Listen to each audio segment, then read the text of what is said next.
Ayon po, tila magse-self-destruct na po ito kung Senado po mga kabida, no?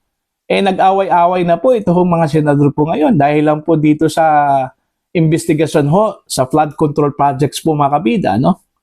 Kung maalala po ninyo, nung first vlog ko po mga kabida, no? Patungkol ho sa reaction po ni Senator Rodante Marcoleta, no po, doon ho sa panawagan po ano ni Senator Kiko Pangilinan, magtayo po ng isang independent investigating body. Ang tawag po niya dito is People's Commission, ano, mga kabida. Pumalag po ito hong si Senator Marcoleta, no? Kasi parang nainsulto po siya dito, ano po, ano, doon sa mungkahi po ni Senator Pangilinan magtayo ng isang independent investigating body, ano, despite na meron na pong Blue Ribbon Committee po, ano, na nag-imbestiga ho dito. Maliban po dyan mga kabida, ito hong si Senator Kiko Pangilinan, miyembro po ng Blue Ribbon Committee, ano? Parang nakaka-insulto daw, sabi po ni Marcoleta, ano po. Ito naman po yung isa, si Senator Panfilo Lacson. Okay? Nag-react na naman po, no? Dahil ho, binira kasi siya ni Marcoleta, ano? Kumbaga, dun ho sa kanyang programa ho sa Net25, sinabi kasi niya doon, ano, na kung meron man pong nag-grandstanding ho dito, parang tinukoy po niya ito kung si Lacson po makabida, no? Kaya pumalag yun, si Lacson. Alright? Kaya nga sabi ko baka ito po yung rason na magse-self-destruct ito kung Senado, ano? Dito ho sa investigasyon ho sa flood control projects mga kabida, no? Ito yung pag-uusapan po natin dito sa aking episode for today. At bago yan, ito muna.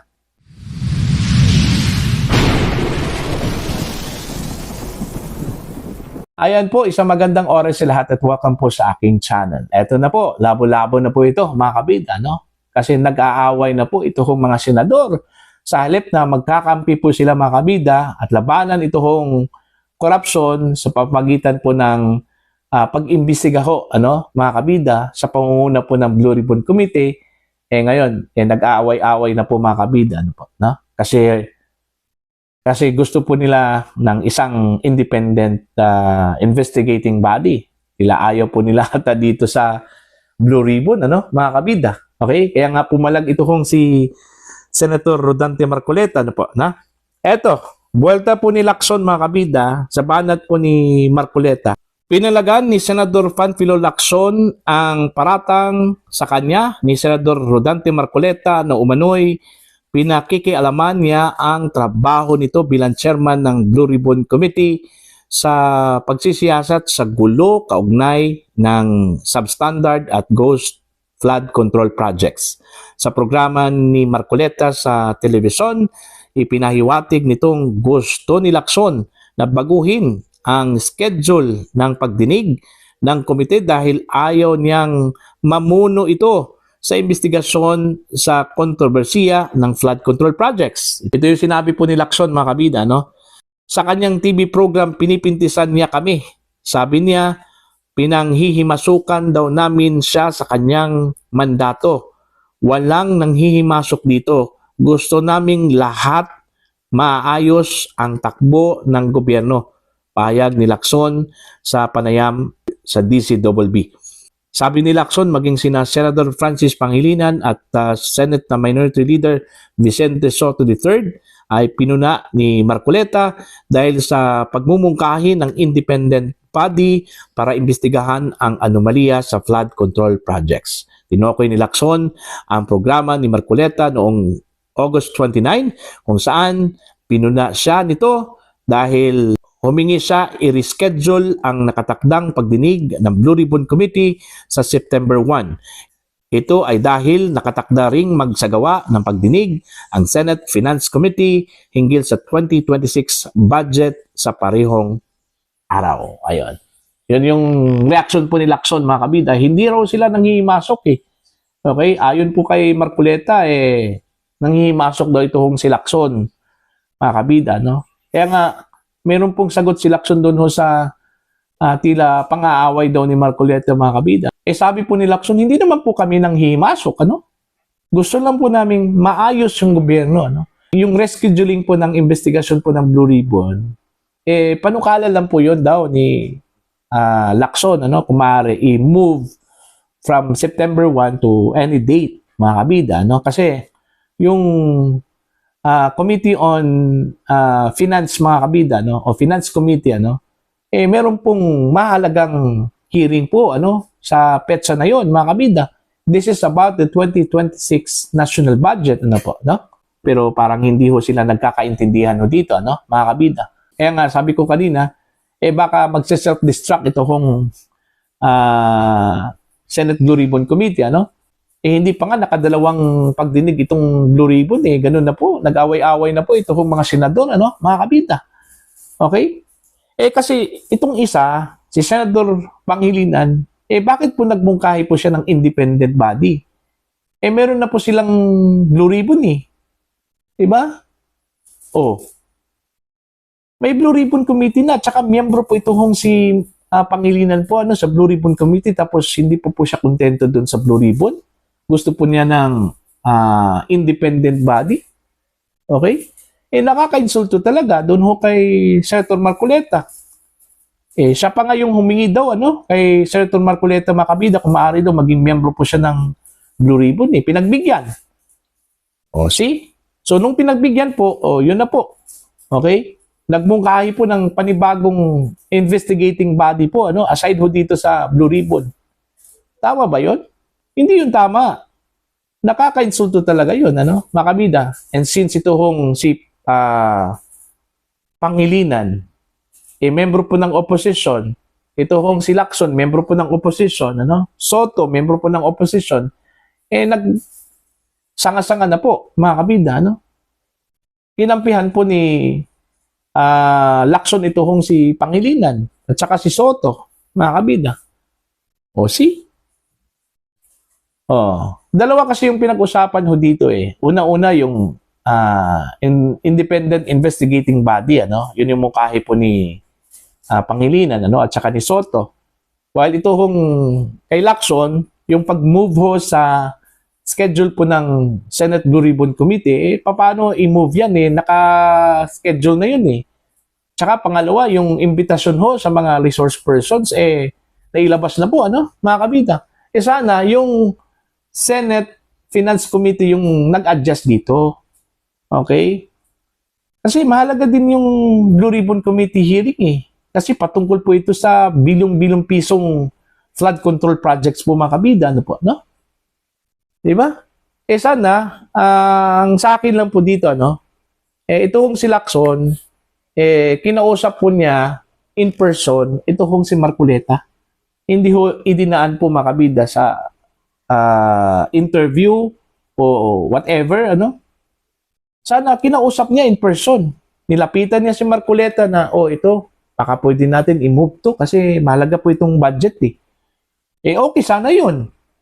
Kaso lang po narinig po ni Marcoleta po sa television ano, sa DCWB, ano po. Kaya yun, mga kabida, nangyari. Nag-away-away na po, ano, ito hong mga senador po. Sa halip po na magkakampihan po ito, ano, at labanan ito hong corruption po, mga kabida, sa pamamagitan po ng investigasyon, ano. Wala kung tutuusin po dapat may connect ito hong si Marcoleta at saka si Lacson, ano. Dahil unang-una si Lacson po yung nag-expose ng anomalya po dyan po sa flood control projects, ano, mga kabida. At connection po ng ilang mga mambabatas dito ho sa flood control projects. At pwedeng gamitin po yon, ano, ni Marcoleta sa kanyang investigasyon po, mga kabida, ano po. See? So, doon pa lang, meron na po silang synergy, ito hong dalawa. Kaso lang po, yun po may hindi ho pagkakaunawaan po, ano, mga kabida. Sana maayos po ito. Kasi kung magpapatuloy po ito, mga kabida, baka naman po ito yung magiging dahilan na mag-self-destruct ito kung investigation ho sa flood control projects po ng Blue Ribbon Committee, ano. Okay? Sabi nga ni Attorney Rowena Guanzon, ito daw nangyayari daw ngayon, ano? Kumbaga, pinagkaisahan ito hong si Marcoleta is part po daw ng demolition job, ano? Para po masira ito hong si Marcoleta sa publiko, ano, mga kabida. Para bang lumabas po ngayon na kontrabida ito kung si Marcoleta, ano po, no? So, sana po, sa part po ni Marcoleta, paring magkaroon po siya ng caution ho dito, ano? Baka po mahulog po siya sa trap, baka trap po ito, ano? Para lang po, pag kinagat po ito ni Marcoleta po mga kabida, yun, pasok po siya sa trap, ano? Mga kabida. So, yun lang po, no? Ang akin lang po dito ay sana maayos po ito, ano? Magkaisa po itong mga senador, despite po sa kanila hong division, may minority, may majority, ano? Mga kabida, pero iisa lang po yung goal po nila dito, ano? Malaman yung katotohanan po mga kabida dito ho sa flood control projects controversy, ano? At pananagutin yung mga sangkot na mga contractors, mga politiko, at maging mga opisyal po ng ahensya po ng gobyerno. Hindi lang po DPWH, ano? Okay? Kahit yung ibang ahensya po na involved po dito sa proyektong ito, mga kabida. Mantakin nyo, ha? Billions of pesos yung pinag-usapan po natin dito. Hindi ho simpleng millions o thousands of pesos po, mga kabida. Billions of pesos po. So dapat magkaroon po ng konkretong direksyon ito hong Blue Ribbon Committee, ano? Kasi kung ikukumpara po natin yung Blue Ribbon Committee at saka ito hong TRICOM ng House, mas okay pa ako dito ho sa Blue Ribbon, ano? Mga kabida, mas meron pong credibility po ito kaysa dito ho sa House. Kasi ang sangkot po dito sa flood control projects ay di umano mga miyembro po ng House of Representatives, ano? So dyan pa lang mga kabida, may questions na po, ano? Diba? May mga katanungan na po dyan. Bakit po sila nag-iimbestiga, ano? Unlike ko dito, okay, yung pinag-usapan po na involvement ng mga senador dito ay dun ho sa insertions. Hindi ho dun sa direktang contracting, mga kabida, dun po sa mga proyekto po ng gobyerno, ano? Okay? So yun po, no? Sana maayos po ito sa lalong madaling panahon. Magkaayos ito kung si Marcoleta, dito ho kay Senator Lacson at saka Senator Panghilinan, ano? Okay? Tsaka yung mungkahi po na independent investigation, ihiwalay muna natin yan. Okay? Doon muna tayo mag-focus sa Blue Ribbon Committee, ano? Kasi nag-umpisa na po eh. In fact, magkaroon na po ng pangalawang pagdinig ngayong September 1, ano? Okay? Doon muna tayo mag-concentrate. Hayaan natin tong Blue Ribbon Committee na mag-succeed, ano? Tsaka kung meron man pong independent investigating body, mga kabida, hayaan na po natin si Pangulong Marcos yung magpatawag ko dito, ano? Okay? So para po sa inyo, ano po ang inyong pananaw at opinion dito, mga kabida? Please comment down. Sa mga hindi pa po subscriber sa aking channel, please subscribe. Just click the subscribe button, click the notification bell, click all para updated po kayo, mga kabida, sa aking mga uploads. Maraming salamat po sa inyo lahat.